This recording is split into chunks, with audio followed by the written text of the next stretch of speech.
கிறிஸ்துவுக்குள் அன்பானவர்களே, யோவான் 14ஆம் அதிகாரம் வசனங்கள் சற்று வாசிக்கப்பட்ட அந்த பகுதியை எடுத்துக்கொள்ளுங்கள்.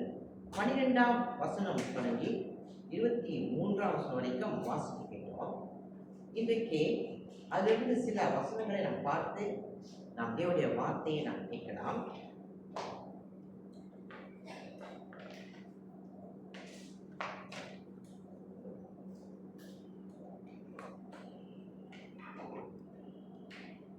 இன்றைக்கு இந்த செய்தியினுடைய தலைப்பு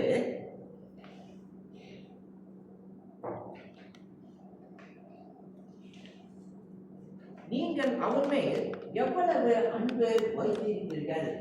போன வாரம் செய்த அந்த பிரசங்கத்துடைய தலைப்பு தான் இன்றைக்கும் தொடர்கிறது. How much do you love him? அந்த தலைப்பிலே இன்றைக்கு இரண்டாவது குறிப்பை நாம் பார்க்க போகிறோம். அதுதான் இந்த செய்தியுடைய முதல் குறிப்பு. இரண்டாவது குறிப்பு, ஒருபோதும் கைவிடாத அன்பு. The love that never forsakes.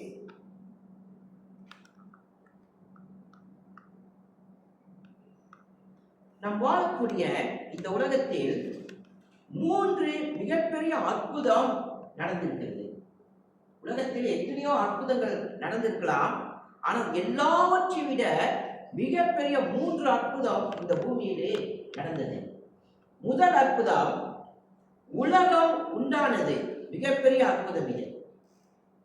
இரண்டாவது அற்புதம், இயேசு உலகத்தில் பிறந்தது. இயேசு உலகத்தில் பிறந்தது மட்டுமல்ல, 33 வருஷம் இந்த உலகத்திலே இயேசு வாழ்ந்தது. சிலுவையில் அவர் மரித்தது, 3ஆம் நாள் உயிரோடு எழுப்பியது. இது எல்லாம் மிகப்பெரிய அற்புதம், நடக்க முடியாத ஒரு அற்புதம் இது. மூன்றாவது அற்புதம் என்ன? நாம் அதுதான் இன்றைக்கு மையமாக வைத்து பிரசங்கத்தில் பார்க்க போகிறோம். மிகப்பெரிய அற்புதம் இது, நடக்க முடியாத ஒரு அற்புதம் இந்த உலகத்தில், ஆனால் நடந்தது. நாம் கண்ணில் மூடி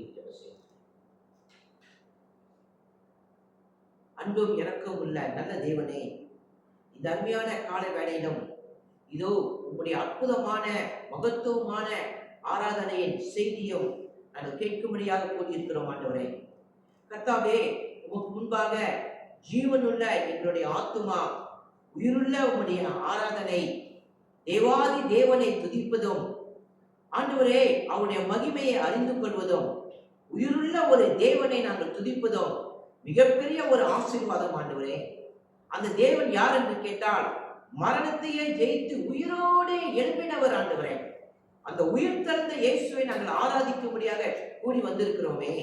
இதை விட ஒரு மிகப்பெரிய ஆசீர்வாதமும் அற்புதமும் இந்த உலகத்தில் எதுவுமே இருக்க முடியாது. ஆண்டவரே, அவ்வளோ பெரிய ஆசீர்வாதத்துக்குள்ள எங்களை கொண்டு வந்து நிறுத்தி இருக்கிறேன்.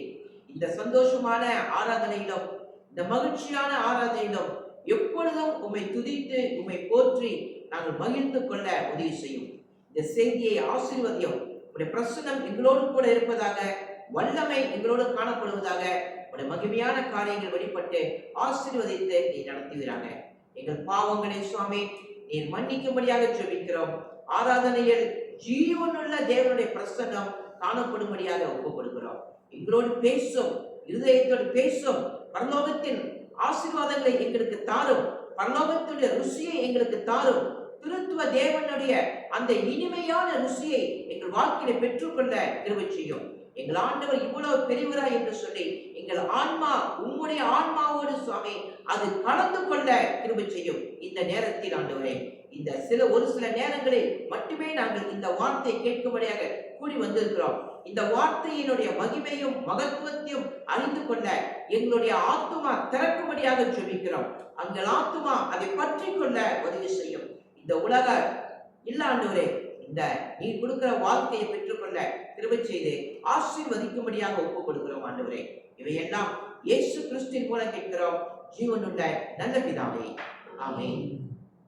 அன்பானவர்களே, செய்தியுடைய தலைப்பு, கர்த்தரை நாம் எவ்வளவு நேசிக்கிறோம். அந்த அடிப்படையிலே முதல் குறிப்பு, ஒருபோதும் கைவிடப்படாத அன்பு. அதிலே 3 மிகப்பெரிய அற்புதம். முதல் அற்புதம், உலகம் உண்டானது. இரண்டாவது அற்புதம், இயேசு உலகத்தில் பிறந்தது. மூன்றாவது அற்புதம் 16ஆம் வசனம்.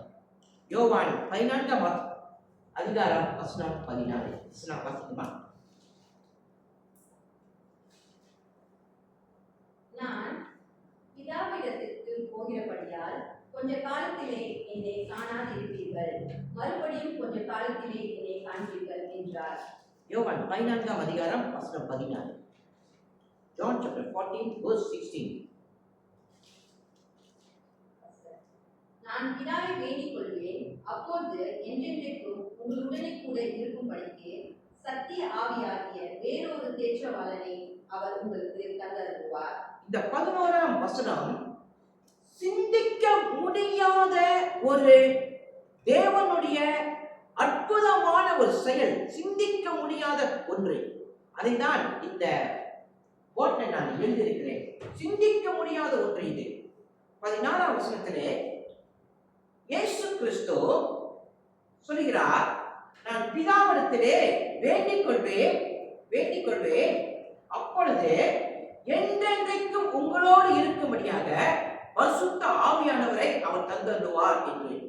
இந்த கோட்டை நீங்க பாருங்க, பரிசுத்த ஆவியானவர் யார்? இந்த பரிசுத்த ஆவியானவர் என்று பார்க்கும் பொழுது திருத்துவ தேவனில் மூன்றாவது நபர்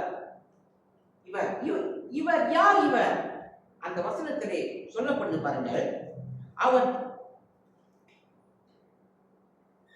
அப்பொழுது என்றென்றைக்கும் உங்களுடனே கூட இருக்கும்படிக்கு சத்திய ஆவி.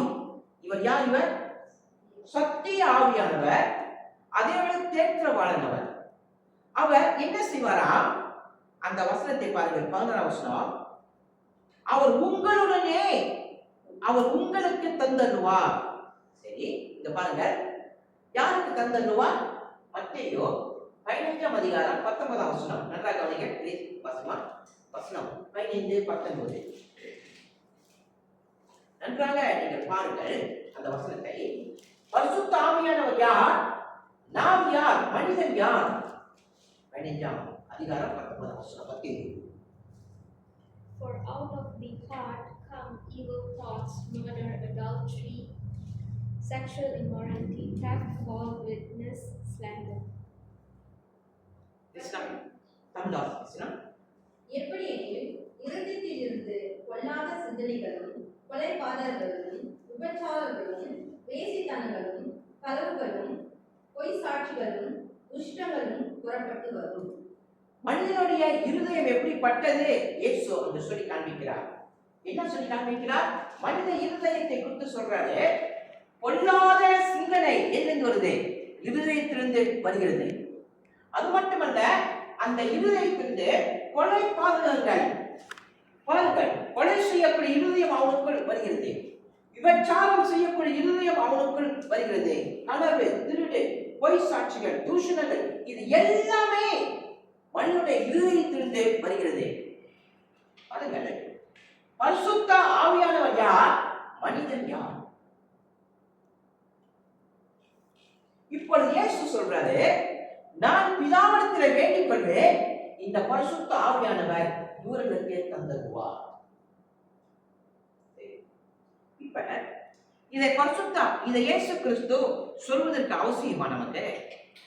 இந்த மாதிரி பரிசுத்த ஆவியானவர் வருவாரு, அவர் தந்தல்ல போறான்னு சொன்னீங்க.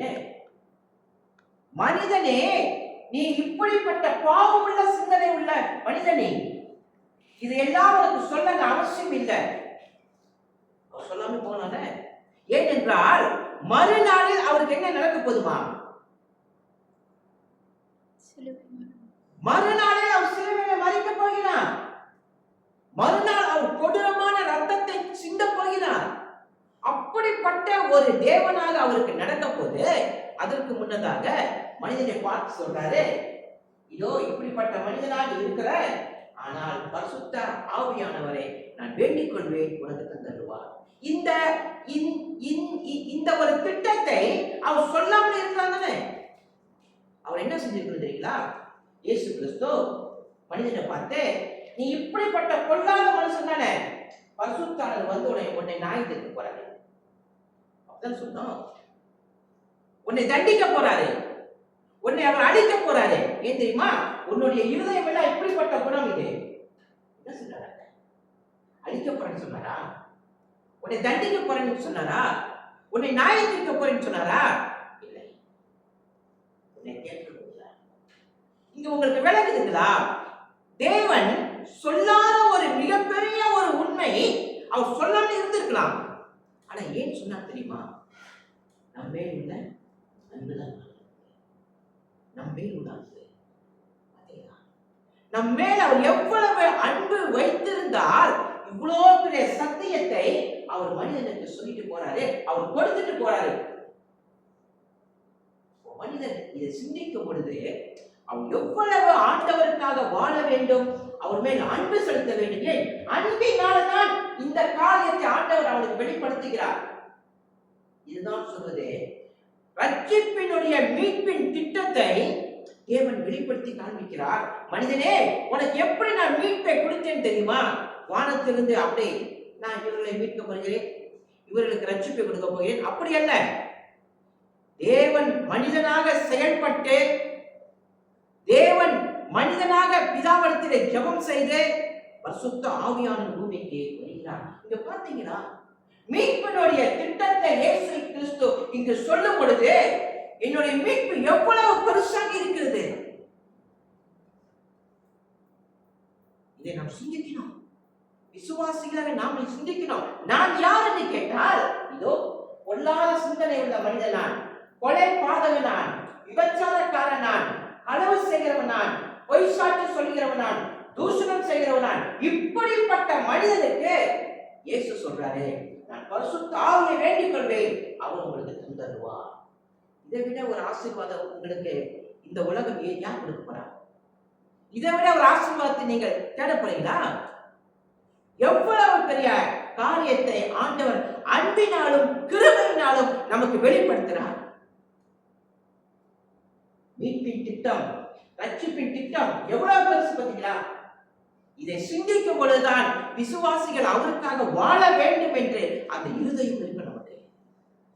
அன்பானவர்களே, அப்ப மூன்றாவது அற்புதம் என்ன என்று கேட்டால், தேற்றன வாளன் அவர் இந்த உலகத்துக்கு வரப்போகிறார் என்று இயேசு சொல்கிறார்.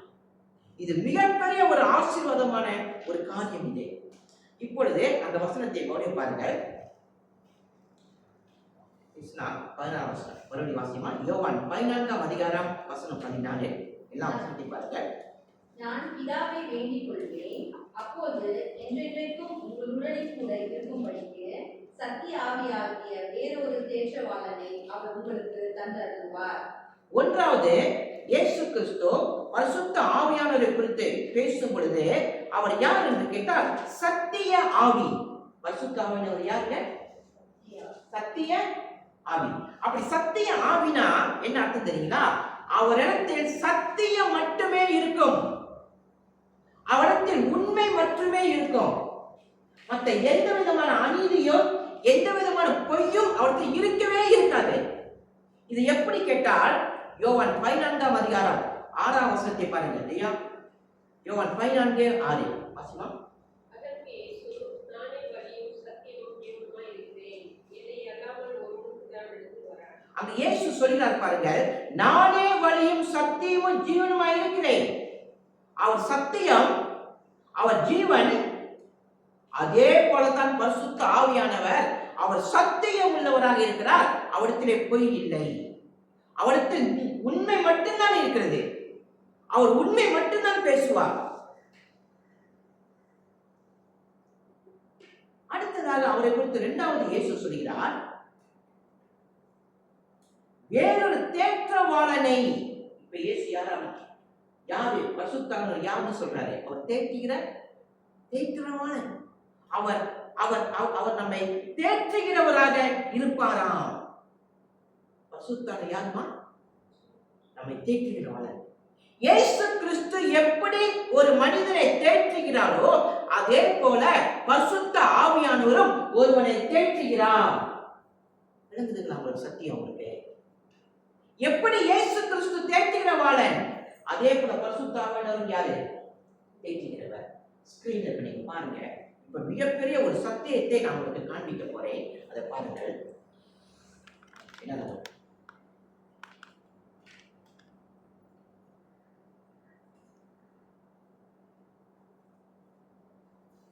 முதலாவதாக பிதாவாகிய தேவன், இரண்டாவது குமாரனாகிய தேவன், மூன்றாவது பரிசுத்த ஆவியானவர் தேவன். அந்த திருத்துவ தேவனை பாருங்க, the Holy Spirit, பரிசுத்த ஆவியானவர். அந்த பரிசுத்த ஆவியானவர் இயேசு சொல்றாரு, இந்த உலகத்துக்கு அவர் வரப்போகிறார். மிகப்பெரிய அற்புதம் அதுதான். இப்பொழுது உங்களுக்கு ஒரு சத்தியத்தை நான் சொல்லிக் கொடுக்க போகிறேன். தேவனை குறித்து உள்ள கொள்கை, ஆங்கிலத்திலே டாக்ட்ரின் ஆஃப் காட். தேவனை குறித்து உள்ள கொள்கை. சரி, தேவனை குறித்து உள்ள கொள்கை என்னது? தேவனை குறித்து நாம் அறிய வேண்டும். தேவனை விசுவாசிக்கிறோம் என்றால் தேவனை குறித்து அறிந்திருக்க வேண்டும். தேவன் யார்? இதுதான் சொல்வது ஆங்கிலத்திலே the doctrine of God. கடவுளை குறித்து உள்ள ஒரு கொள்கை இது. சரி, கடவுளை குறித்து உள்ள கொள்கை என்ன? இதோ அந்த ஸ்கிரீன்ல பாருங்க. பிதாவாகிய தேவன், குமாரனாகிய தேவன், பரிசுத்த ஆவியானவராகிய தேவன். அதிலே உங்களுக்கு நான் அந்த மூணு பேரும் திருத்துவ தேவன், ஒருவரே தேவன். பாருங்க, தெளிவாக அந்த இடத்துல உங்களுக்கு சொல்லி காண்பிச்சாச்சு. உங்களுக்கு அந்த படத்துல இருக்கு. அப்ப கடவுள் தேவன் யார் என்று கேட்டால் இதோ நீங்க பார்க்கணும். ஒரு உண்மையுள்ள தேவன் இவர்தான், ஒரே தேவன், ஆனா திருத்துவமாக அவர் அந்த இடத்திலே இருக்கிறார். இப்பொழுது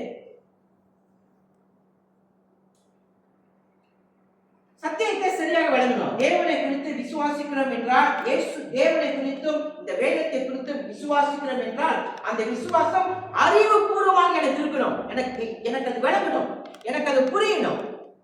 புரியாத ஒரு விசுவாசத்தையும் ஒரு மாயமலமான விசுவாசத்தையும் நாம் கொண்டிருக்க கூடாது.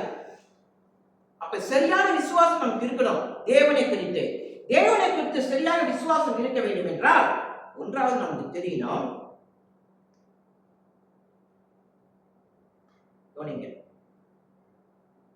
ஒருவர் பிறக்காமலே ஜீவன் உள்ளவராக இருக்க முடியுமா? பிறக்காமலே ஜீவன் உள்ளவராக இருக்க முடியுமா? அப்படி பிறக்காமலே ஒருத்தர் ஜீவன் உள்ளவராக இருக்கிறார் என்றால் அவர் யார்? அவர் தேவன் மட்டும்தான் இருக்க முடியும். நான் இருக்கிறவராகவே இருக்கிறேன் மோசே இடத்துல சொல்றாருன்னா யார் அவர்? பிதாவாகிய தேவன்.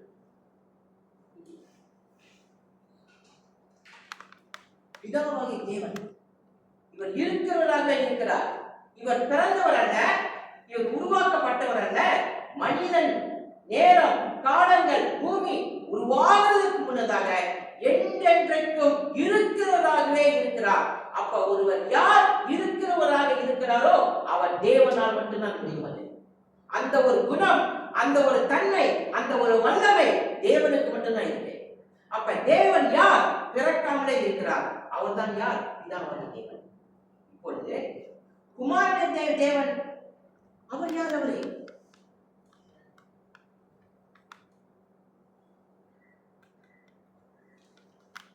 குமாரனாகிய தேவன். இரண்டாவதாக குமாரனாகிய இயேசு கிறிஸ்து. இவர் யார்? இயேசு கிறிஸ்து. இவர் கவனிங்கள், கிறிஸ்து. இரண்டாவது ஒரு சத்தியத்தை பாருங்கள். இயேசு கிறிஸ்து மரியாளுடைய வயிற்றிலே கருவாக உருவானார். அந்த உருவான பிற்பாடு அவர் இந்த உலகத்திலே உயிரோடு இருக்கிறாரா? கருவிலே உருவாவதற்கு முன்னதாகவே அவர் உயிரோடு இருக்கிறாரா? எப்பொழுது இயேசு உயிரோடு இருக்கிறார்?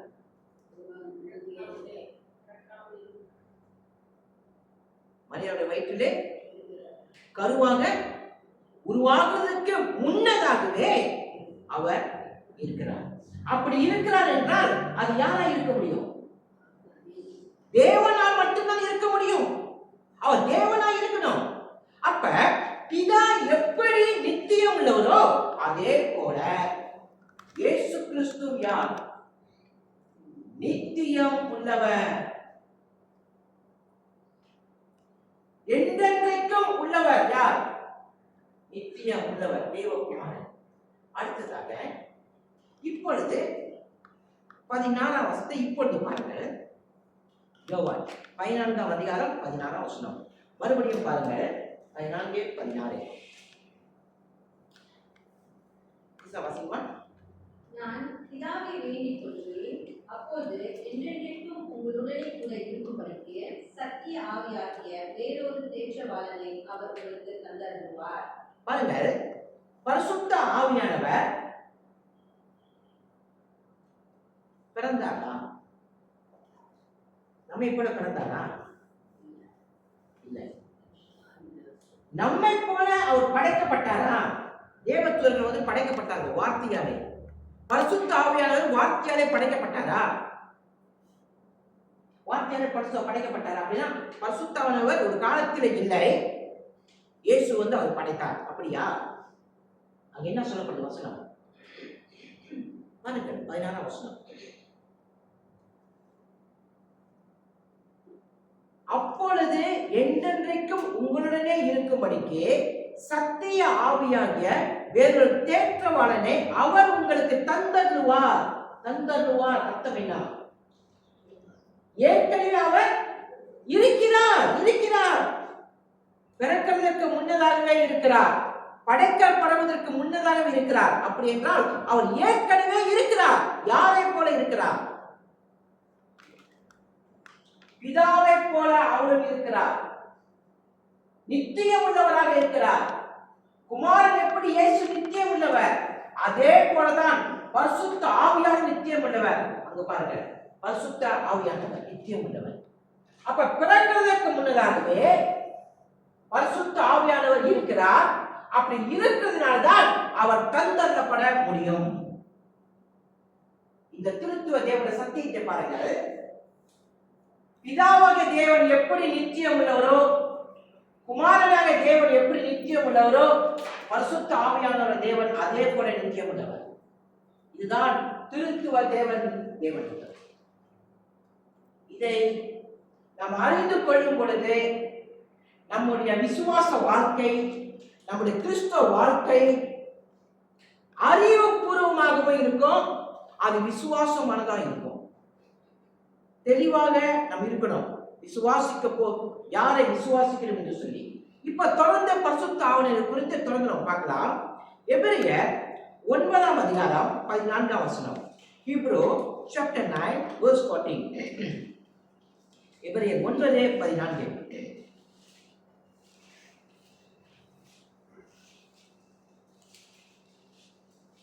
எபிரேயர் 9ஆம் அதிகாரம் வசனம் 14 எடுத்துக்கொள்ளுங்க. Hebrew chapter 9 verse 14. நித்திய ஆவினாலே தம்மை தாமே பழுதற்ற பலியாக தேவனுக்கு ஒப்புக் கொடுத்த கிறிஸ்துவனுடைய இரத்த ஜீவனுள்ள தேவனுக்கு ஊழியம் செய்வதற்கு உங்கள் மனசாட்சியை செத்த கிரியைகளை சுத்திகரிப்பது எவ்வளவு நிச்சயம். அந்த 12ஆம் வசனத்திலே முதல் வரி என்ன சொல்லப்படுது? நித்திய ஆவியினாலே. பரிசுத்த ஆவியானவர் யாரே? நித்திய ஆவினா என்ன அர்த்தம்?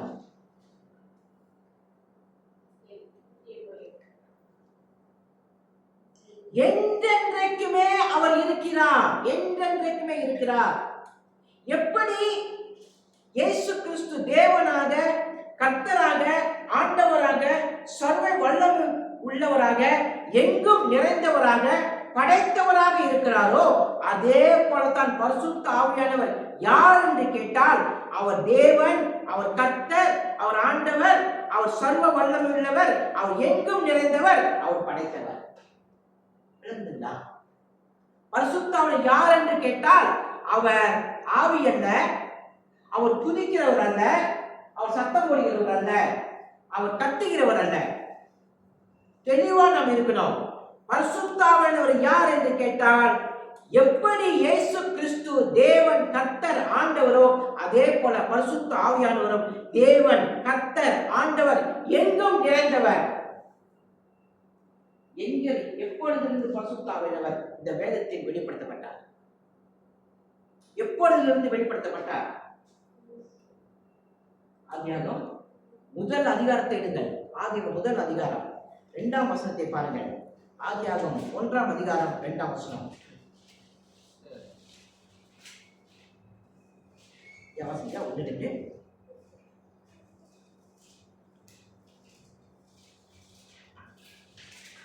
அதிலே 2ஆம் வசனம். ஆதியாகமம் 1 அதிகாரம் 2ஆம் வசனம்.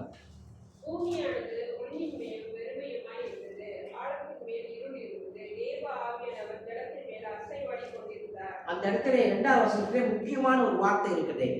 என்ன வார்த்தை அது?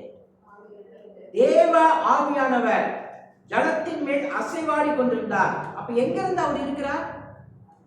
படைப்பிலிருந்தே அவர் இருக்கிறார். அப்ப இந்த உலகம் படைக்கப்படும் பொழுது பரிசுத்த ஆவியானவரும் அங்கே இருந்து அவரும் படைக்கிறார். எப்படி பிதாவாகிய தேவன் படைப்புக்கு முன்னதாக இருந்து அவர் படைக்கிறாரோ, குமாரனாகிய தேவன் எப்படி படைப்பிலே இருந்தாரோ அதே போல பரிசுத்த ஆவியானவரும் படைப்பில் இருக்கிறார்.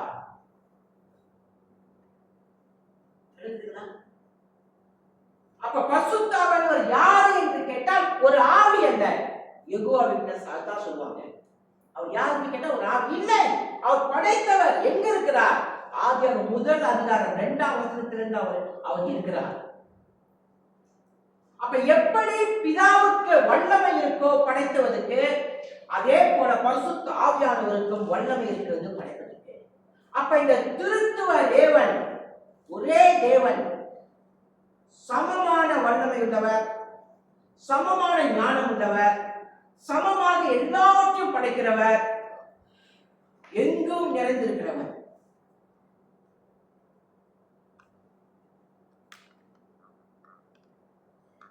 பரிசுத்தர் யார் என்று கேட்டால், பிதாவாகிய தேவன் எப்படி நித்தியமானவரோ, குமாரனாகிய தேவன் எப்படி நித்தியமானவரோ, பரிசுத்த ஆவியானவர தேவனும் நித்தியமானவர். அப்ப திருத்துவ தேவன் நித்தியமானவர். ஒரு கேள்வி கேட்கிறேன். இந்த திருத்துவ தேவன் ஏன் இந்த வேதத்தில் வெளிப்படுத்தப்பட வேண்டும்?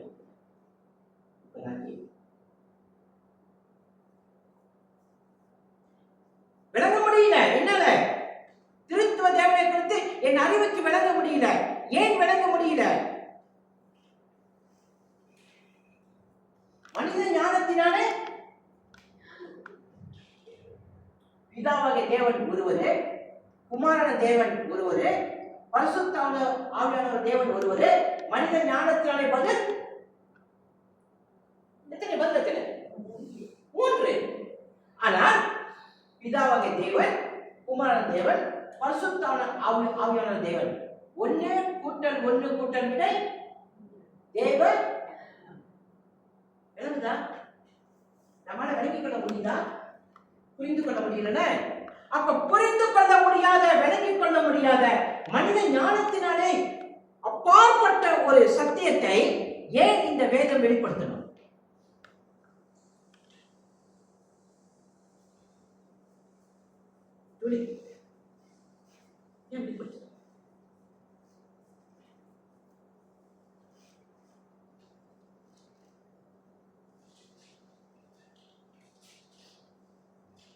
ஏன் வெளிப்படுத்தணும் இந்த வேதத்துல?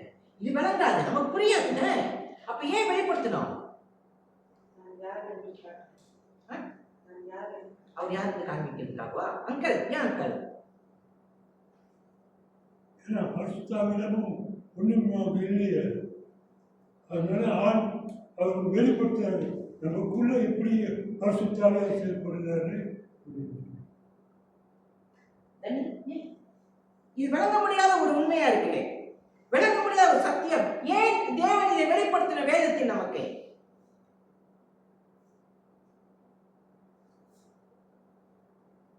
வெளிப்படுத்தாம இருக்கலாங்க. மனிதர் எப்படிப்பட்டவன்? மனோஜ், பொல்லாத சிந்தனை, பொல்லாத கொலைபாதகங்கள், விபச்சாரக்காரர்கள், கனவுகள், பொய் சாட்சிகள், தூஷணங்கள், இப்படிப்பட்ட மனிதனுக்கு மகத்துவமான மகிமையான திருத்துவத்துடைய சத்தியத்தை அவர் வெளிப்படுத்த அவசியம் இருக்கா இந்த வேதத்துல? நானா இருந்தா என்ன பண்ணிருப்பேன்? வெளிப்படுத்திருக்கலாம்.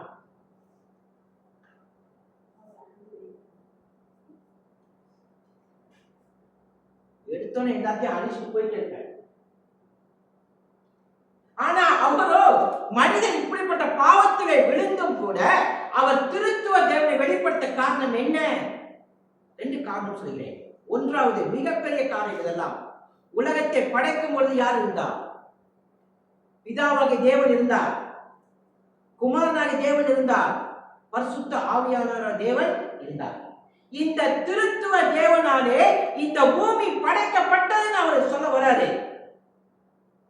திருத்துவ தேவனாலே. அதே போல இப்பொழுது உலகத்தினுடைய மீட்பு, பாவிகளுடைய ரட்சிப்பு யாரை சார்ந்து இருக்கிறது? பாவிகளுடைய மீட்பும் ரட்சிப்பும் யாரை சார்ந்து இருக்கிறது? ஒரு தத்துவத்தை சார்ந்தோ, ஒரு மதத்தை சார்ந்தோ, ஏதோ ஒரு காரியத்தை சார்ந்தோ அல்ல, இந்த உலகத்தை சார்ந்தோ அல்ல. மனிதனுடைய மீட்பும் ரட்சிப்பும் யாரை சார்ந்து இருக்கிறது என்று கேட்டால் திருத்துவ தேவனை சார்ந்தே இருக்கிறது. அப்ப ரட்சிப்பை நினைத்து பாருங்கள். பிதாவாகிய தேவனை சார்ந்து, குமாரனாகிய தேவனை சார்ந்து, பரிசுத்த ஆவியானவர் தேவனை சார்ந்து நம்ம ரட்சிப்பு இருக்கிறது.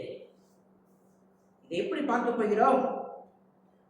மத்தேயு 3ஆம் அதிகாரம் வசனம் 16, 17. Matthew chapter 3 verse 16 and 17.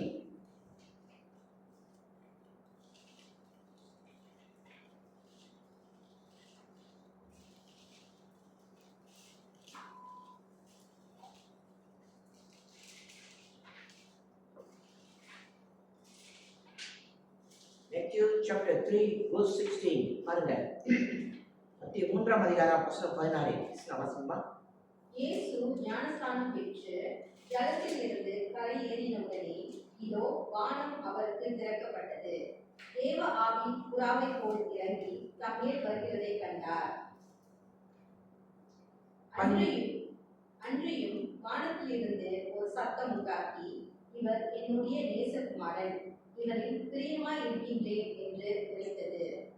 அந்த வசனத்தை பாருங்கள். 16ஆம் வசனத்தில் இயேசு ஞானஸ்நானம் பெற்று, யார் அவர்? திருத்துவத்தினுடைய 2வது நபர், குமாரனாக அவர் ஞானஸ்நானம் எடுக்கிறார். அடுத்ததாக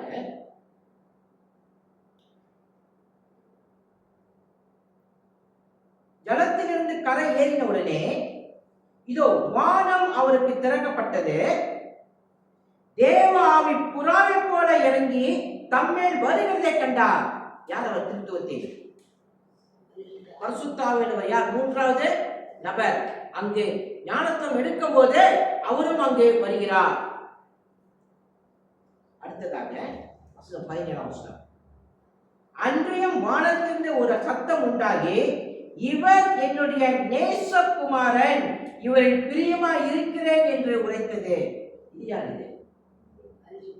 இது யாரு? பிதாவாகிய தேவன் வானத்திலிருந்து. அப்ப பிதாவாகிய தேவன், குமாரனாகிய தேவன், பரிசுத்த ஆவியானவர் தேவன் இங்கே எங்க வராங்க? புதிய ஏற்பாட்டிலே இயேசு ஞானஸ்நானம் எடுத்த பிற்பாடு தன் ஊழியத்தை ஆரம்பிக்கும் போதே வந்துடுறாங்க, வெளிப்படுத்துறாரு தன்னை.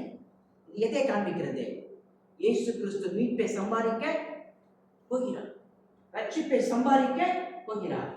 அப்ப ஏன் திருத்துவ தேவன் இந்த வேதத்தில் வெளிப்படுத்தப்பட்டார் என்றால், எப்படி உலகத்தை படைக்கும் பொழுது திருத்துவ தேவனாலே இந்த பூமி படைக்கப்பட்டதோ, அதே போல மீட்பும் திருத்துவ தேவனாலே இந்த பூமியும் மீட்கப்பட போகிறது. அப்ப மனிதனுடைய மீட்பும் ரட்சிப்பும் திருத்துவ தேவனாலே உருவாகிறது.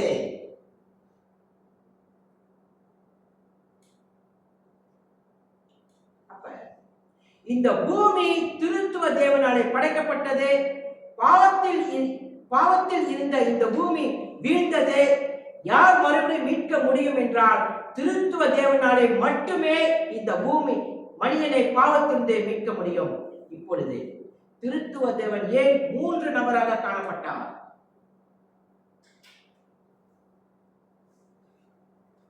ஏன் 3 நபராக காணப்பட்டார்? ஒரே நபராக இங்கே காணப்படலாங்க, இப்படி காணப்படலாங்க. ஏன் அவர் 3 நபராக காணப்பட்டார்? அங்கே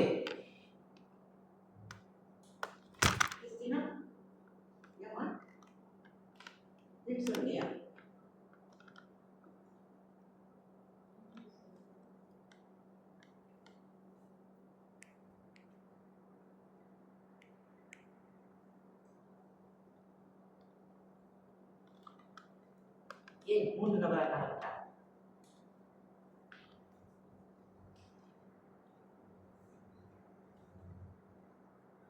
இல்லையா? டாக்டரின் ஆஃப் காட், தேவனுடைய கொள்கையை குறித்து நம்ம அறிய போது சரியா நமக்கு தெரியணும். ஏன் 3 நபராக காணப்பட்டார் என்றால்,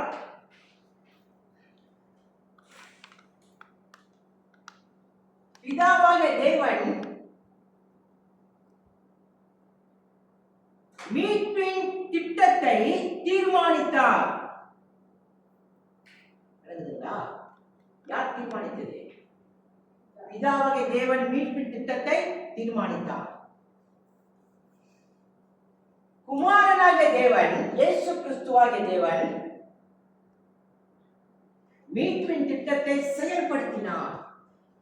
எங்கு செயல்படுத்தினார்? சிலுவையில் செயல்படுத்தினார் மீட்பின் திட்டத்தை. பரிசுத்த ஆவியானவராகிய தேவன் மீட்பின் திட்டத்தை நமக்குள் கொண்டு வந்தார். ஏன் திருத்துவ தேவன் ஒரே தேவன் என்று காண்பிக்காமல் 3 நபராக அது காண்பிக்கிறார்? பிதாவாகிய தேவன் மீட்பின் திட்டத்தை தீர்மானித்தார், குமாரனாகிய தேவன் மீட்பின் திட்டத்தை செய்து முடித்தார், பரிசுத்த ஆவியானவராகிய தேவன் நமக்குள் மீட்பை கொண்டு வந்து சேர்த்தார். அங்கு வித்தியாசத்தை பார்க்க முடியுதுங்களா? அப்ப எவ்வளவு பெரிய காரியம் அவர் செய்கிறார், மீட்பின் திட்டம் எவ்வளவு பெருசு என்று பாருங்கள். அதாவது உலகத்தை படைக்கும் பொழுது தேவன் 6 நாளில் பூமியை படைத்தார் அல்லவா? ஒவ்வொன்றாக ஒவ்வொன்றாக ஒவ்வொன்றாக படைத்துக் கொண்டே வராரு. மீட்பையும் அதே போலதான் சொல்றாரு, ரட்சிப்பையும் அதே போலதான் சொல்றாரு. பாருங்க, இப்ப பரிசுத்த ஆவியானவர் இதற்காகவே தந்தரப்பட்டார் என்று இயேசு ஜெபிக்கிறார். இப்ப நான் கேட்கிறேன், மீட்பின் திட்டம் சிறியதா பெரியதா? சாதாரணதா? மீட்பின் திட்டம் ஏதோ ஒரு நடந்துச்சுங்க அப்படியா? எவ்வளவு பெருசுமா? அளக்க முடியுமா? ஏன் மீட்பின் திட்டத்தை அளக்க முடியாது? அங்கிள், ஏன் அங்கிள் ரட்சிப்பின் திட்டத்தை அளக்க முடியாது? மனோஜ், ஏன் அளக்க முடியாது மீட்பின் ரட்சிப்பின் திட்டத்தை?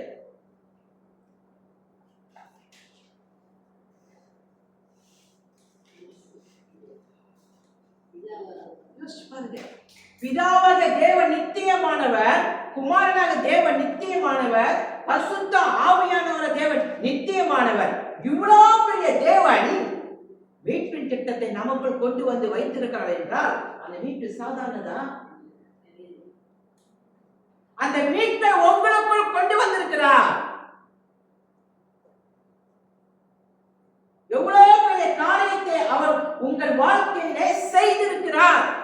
ஆனால் நாம் யார் என்று கேட்டால், இதோ இயேசு சொல்கிறார் பாருங்கள், பொல்லாத சிந்தனை உள்ளவர்கள், கொலைபாதகர்கள், விபச்சாரர்கள், களவு செய்வர்கள், பொய் சாட்சி சொல்கிறவர்கள், தூஷணம் சொல்கிறவர்கள், இப்படிப்பட்ட ஒரு மனிதராக நமக்குள்ள திருத்துவ தேவன் மீட்பின் திட்டத்தை செய்கிறார்.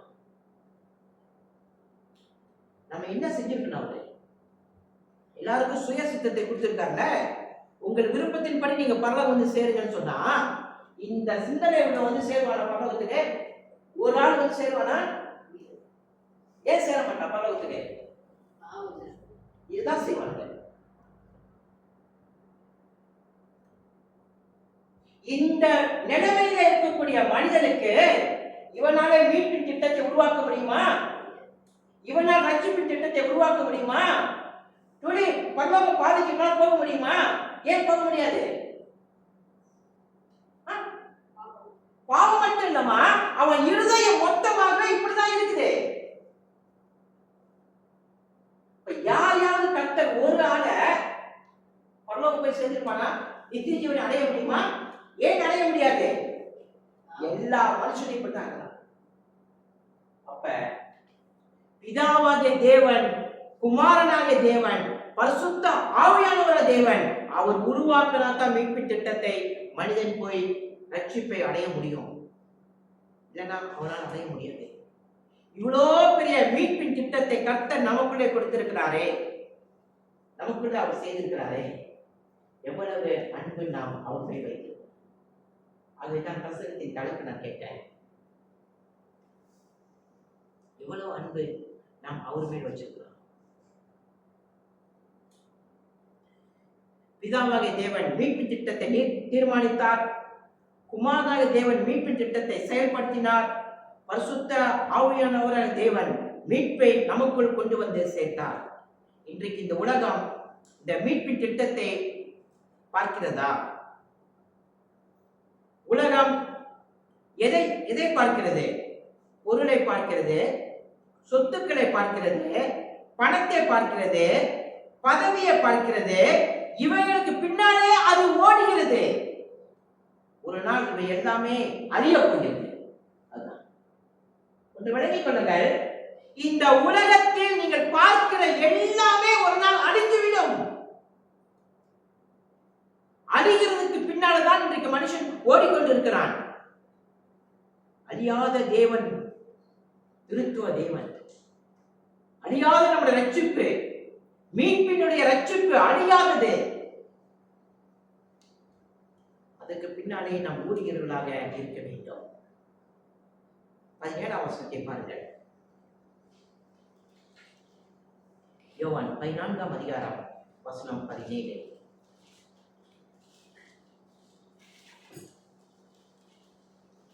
யோவான் 14ஆம் அதிகாரம் வசனம் 17.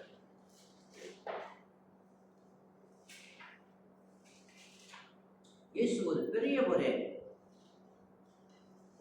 ஒரு சத்தியத்தை அதை விளக்கி சொல்ல வராரு. 17ஆம் வசனத்தை 2 காரியத்தை சொல்றாரு. 17ஆம் வசனம் நன்றாக பாருங்கள். 17ஆம் வசனத்தை வாசிச்சா 17.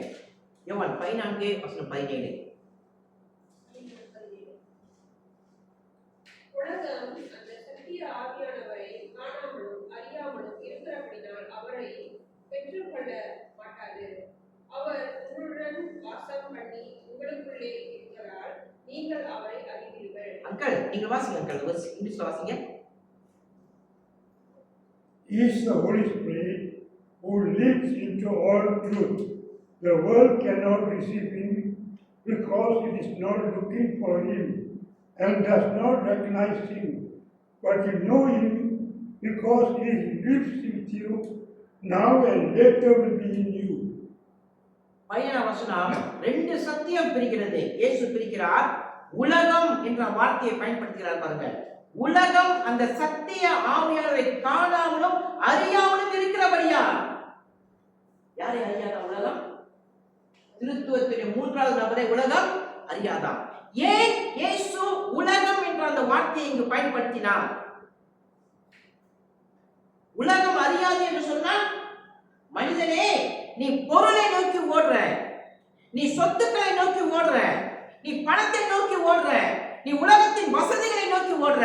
அப்ப உனக்கு ஒரு பேர் வைக்கிறேன். இயேசு என்ன பேர் வைக்கிறாரு?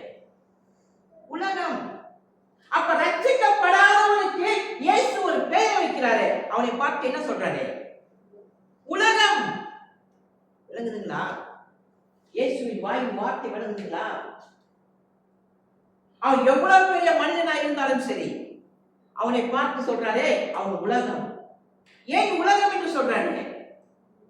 நீ உலகத்தை நோக்கி ஓடுற, நீ பொருளை நோக்கி ஓடுற, நீ உன்னுடைய சொத்துக்களை நோக்கி ஓடுற, நீ உன்னுடைய பதவியை நோக்கி ஓடுற, உன்னுடைய இந்த உலக வாழ்க்கையை நீ நோக்கி ஓடுற. அப்ப உனக்கு ஒரு பெயரை வைக்கிறேன், நீ உலகம். அப்ப உலகத்தை நோக்கி ஓடுகிற மனிதன் என்ன செய்ய மாட்டானா? சத்திய ஆவியை அறிய மாட்டான். சத்திய ஆவியை அறிய மாட்டான் என்றால் ரட்சிப்பை அவன் அடைய மாட்டான். தொடர்ந்து 17ஆம் வசனத்தை பாருங்கள்.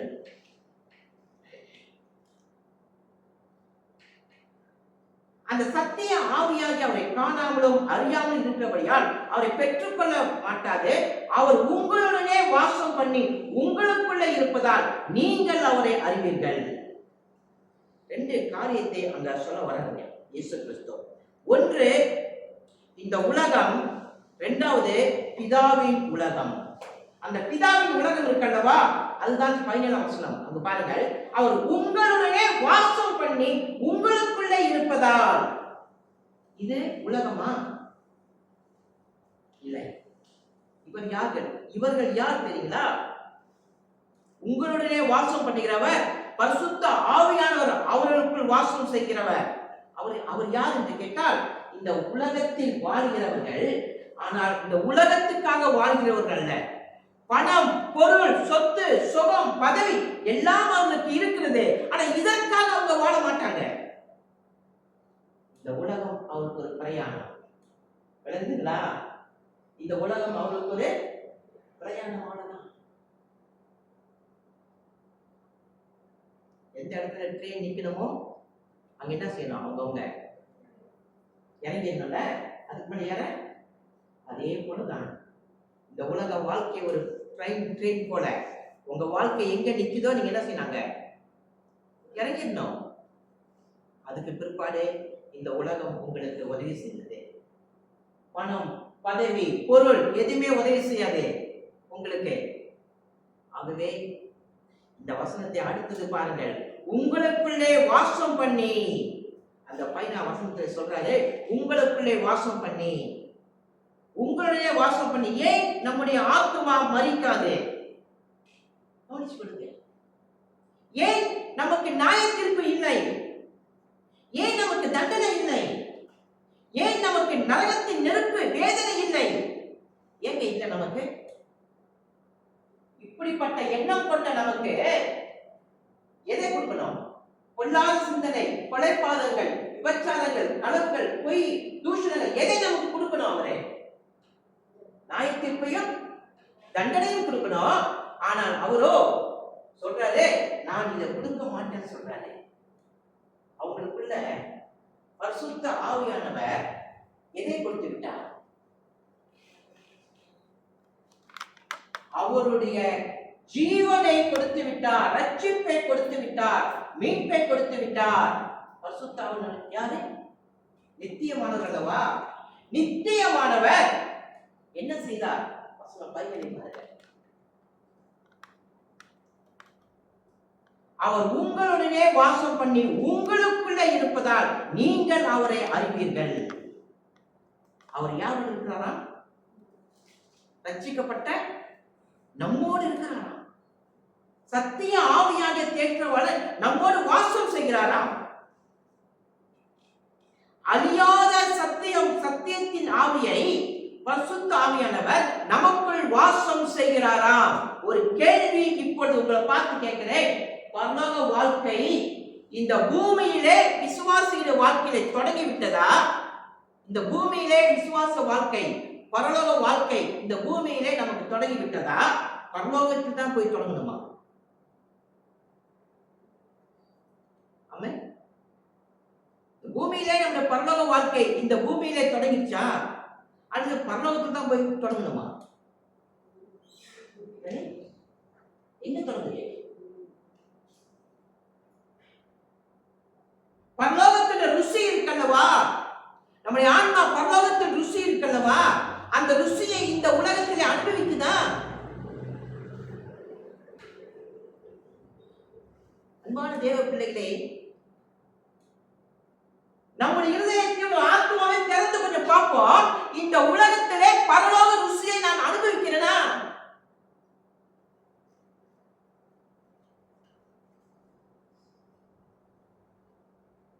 திருத்துவத்தில் 3வது நபர் வசனத்தை பாருங்கள். 15 வசனம் அங்க என்ன சொல்லப்படுதுன்னு சொல்லி,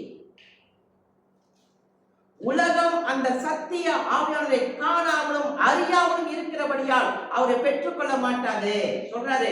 அவிவிசுவாசி அதை பார்க்க மாட்டான், அதை அவன் காண மாட்டான். ஆனா அடுத்தது பிரிக்கிறார் பாருங்கள். அவர் உங்களுடனே வாசம் பண்ணி உங்களுக்குள்ளே இருப்பதால் நீங்கள் அவரை அறிவீர்கள். என்ன சொல்றாரு? உங்களுக்குள்ளே அந்த நித்திய ஜீவன் வந்து விட்டது. பரிசுத்த ஆவியானவர் வந்து விட்டான். என்ன அர்த்தம் அது? இந்த உலகத்திலே நாம் பரலோக வாழ்வை தொடங்கிவிட்டோம்.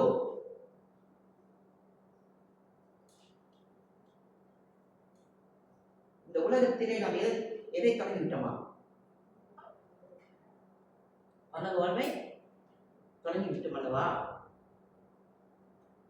ஜான் கால்வின் என்ற 16ஆம் நூற்றாண்டிலே மிகப்பெரிய சீர்திருத்தவாதி அவர் சொல்றாரு, இதோ நேரா தண்ணி இருக்குல்ல, தண்ணி இருக்குது, கிளாஸ்ல தண்ணி இருக்கு, இது ஒரே ஒரு சொட்டு, இந்த தண்ணி ஒரே ஒரு சொட்டு. இப்ப பரலோகம் என்ற ஒன்று, இந்த முழு கிளாஸ் தண்ணீர் இருக்கு, இந்த உலகத்திலே ஒரே ஒரு சொட்டு இருக்குல்ல, அதுதான் நம்முடைய ஆன்மான்றாரு. அதுதான் நம்முடைய ஆத்மா.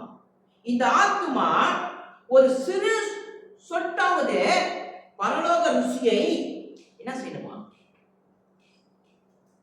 ருசிக்கணுமா? பரலோக ருசியை இந்த உலகத்தில் வாழும் பொழுது நம்முடைய ஆத்மா என்ன செய்யணுமா? அதை ஒரே ஒரு சொட்டு ருசிக்கணுமா? நம்முடைய ஆத்மா கவனித்துக் கொள்ள வேண்டும். பரலோகம் என்பது நித்தியமானது. அந்த நித்தியமானதுக்கு போறதுக்கு நம்முடைய ஆத்மா ஒரே ஒரு சொட்டாவது ருசிக்கணுமா? அதை ருசி எவ்வளவு இருக்குன்னு தெரியணுமா? பரலோக ருசி நமக்கு விளக்குதுங்களா? இந்த ருசி, பரலோகத்தின் ருசி நம்முடைய ஆத்மாக்களை இல்லைன்னா நம்ம கிறிஸ்தவ வாழ்க்கை கிறிஸ்துவனா வாழ முடியாது. கிறிஸ்துவ என்று சொல்லி உலகத்தை போலதான் வாழ்ந்து கொண்டிருக்கோம். உலகத்தை போலதான் வாழ்வோம். ஏன் தெரியுங்களா? நம்முடைய ஆத்மா பரலோக ருசியை இந்த உலகத்திலே அனுபவிச்சிருச்சுன்னா அது இந்த உலகத்தினருக்கு போகாது, உலகத்தினருக்கு ஓடாதது. அந்த பரலோக ருசி எங்க நம்ம பார்க்க முடியும்? மிகப்பெரிய ஒரு இடத்துல சபை ஆராதனை பார்க்க முடியும். தேவனுடைய செயலை செய்யும் பொழுதுதான் பார்க்க முடியும் பரலோக ருசியை நம்ம. அப்ப இந்த உலகத்திலே பரலோக வாழ்வை நாம் தொடங்கிவிட்டோம், இந்த பூமியிலே தொடங்கிவிட்டோம்.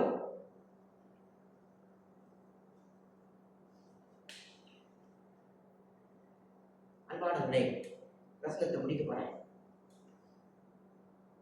இவ்வளவு பெரிய மீட்பின் திட்டத்தை தேவன் நமக்கு செய்திருக்கிறாரு, நம்முடைய வாழ்க்கையில செய்திருக்கிறாரு. இப்ப நீங்க உங்களை கேட்டு பாருங்க, இந்த தேவன், இந்த மீட்பு திட்டத்தை செய்த இந்த தேவன், இந்த திருத்துவ தேவன், இதோ இந்த திருத்துவ தேவன், பிதாவாகிய தேவன், குமாரனாகிய தேவன், பரிசுத்த ஆவியானவர் தேவன், இதோ இந்த திருத்துவ தேவன் ஒரே நபராக காணப்படுறாரு. நாம் எவ்வளவு அன்பு வைக்கிறோம், எவ்வளவு இவரை நாம் நேசிக்கிறோம். ஆனா இவர் என்ன செய்தார்? அந்த திருத்துவ தேவனை இந்த பூமியில வெளிப்படுத்திட்டாரு. வெளிப்படுத்த அவசியமா? இல்லை. நமக்கு காண்பிக்க அவசியமா? இல்லை. ஆனாலும் காண்பித்தார். பரலோக அந்த ருசியை இந்த உலகத்திலே நமக்கு காண்பிக்கிறார், நமக்கு கொடுக்கிறாரு. ருசிங்க, பரலோக ருசியை ருசிங்க சொல்றாரு. இந்த வேதத்திலே நமக்கு எழுதி கொடுத்து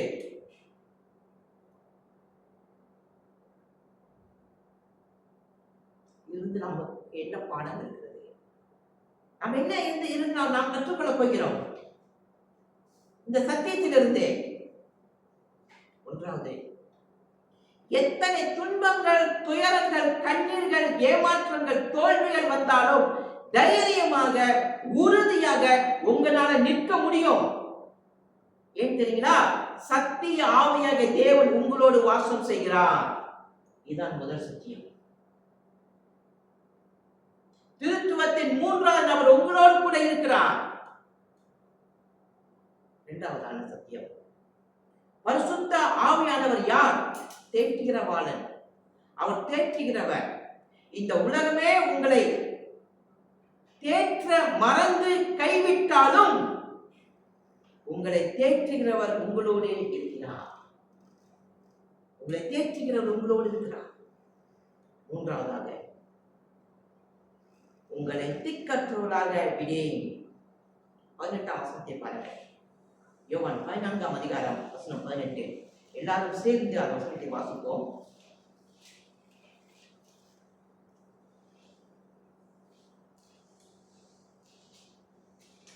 எல்லாரும் சேர்ந்து வாசிப்போம். 18ஆம் வசனம் வாசிப்போம். நான் உங்களை திக்கற்றவர்களாக விடேன், உங்களிடத்தில் வருவேன். இயேசு என்ன வாக்குத்தத்தம் கொடுக்கிறாரு? நான் உங்களை கைவிட மாட்டேன். இந்த உலகத்திலே யார் உங்களை கைவிட்டாலும், நீங்க ஏழ்மையா போகும் பொழுதே உங்களை கைவிட்டுருவாங்க. நீங்க வியாதியாக மாறி யாருக்குமே பயன் இல்லாமல் போகும் பொழுது உங்களை கைவிட்டுருவாங்க. மரண நேரத்தில் போகும் பொழுது எல்லாரும் கைவிட்டுருவாங்க. உங்களை மருத்துவர் கைவிடுவாங்க, மருந்து கைவிடும், உங்கள் பணம் எல்லாமே கைவிடும். ஆனா இயேசு சொல்றாரு, நான் உங்களை கைவிட மாட்டேன், திக்கற்றவர்களை விட மாட்டேன். யார் உங்களை கைவிட்டாலும் இந்த தேவன் உங்களை கைவிட மாட்டார். நான் கேட்கிறேன், இதை விட வேறொரு சத்தியம் இந்த பூமியில இருக்குதா? இதை விட வேறொரு உண்மை இந்த உலகத்துல இருக்குதா? சொல்லுங்க. திருத்துவ தேவனை விட, அவர் செய்த மீட்பின் திட்டத்தை விட வேற ஏதாவது பெருசா இந்த உலகத்தில் உங்களுக்கு இருக்கிறதா? அப்படி இருந்தால் இயேசுவின் வார்த்தை கிணத்துனீங்களா? உங்களை பார்த்து உலகம் என்று தான் அழைக்கிறாரு. இந்த மீட்பின் திட்டத்தை தேவன் உங்களுக்கு கொடுத்திருக்கிறார். அந்த தேவனை நீங்கள் எவ்வளவு நேசிக்கிறீங்க, எவ்வளவு அவர் மேல் அன்பு வைத்திருக்கீங்க, உங்களை நீங்களே சோதித்து பாருங்க. நாம் கண்களை மூடி தேவை செய்வோம். அங்கே தேவை யாரும் நினைஞ்சிருக்க ஜெபிக்கலாம்.